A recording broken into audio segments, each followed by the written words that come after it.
আমি সেই মেয়ে, আসামের চা বাগানের ঝুপড়ি কামিন বস্তি থেকে যাকে আপনি নিয়ে যেতে চান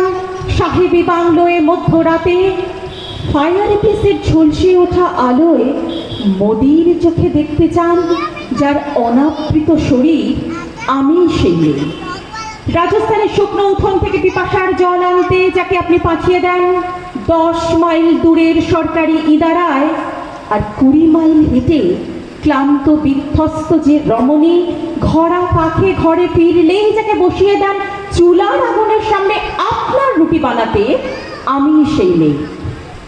আমি সেই মেয়ে যাকে নিয়ে আপনি মগ্ন হতে চান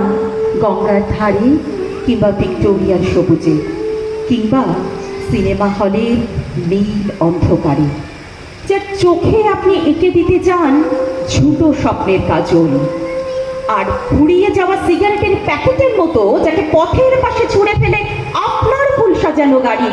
শুভ বিবাহ সুসম্পন্ন করতে ছুটে যায় শহরের পথে। কোণে দেখা আলোর গধূলিতে একা দাঁড়িয়ে থাকা আমি সেই মেয়ে, আমি সেই মেয়ে। এমনকি দেবতারাও যাকে ক্ষমা করেন না, অহংকার আর শক্তির দম্ভে যার গর্ভে রেখে যান কুমারীর অপমান, আর চোখের জলে কুন্তি হয়ে নদীর জলে ভাসিয়ে দিতে হয়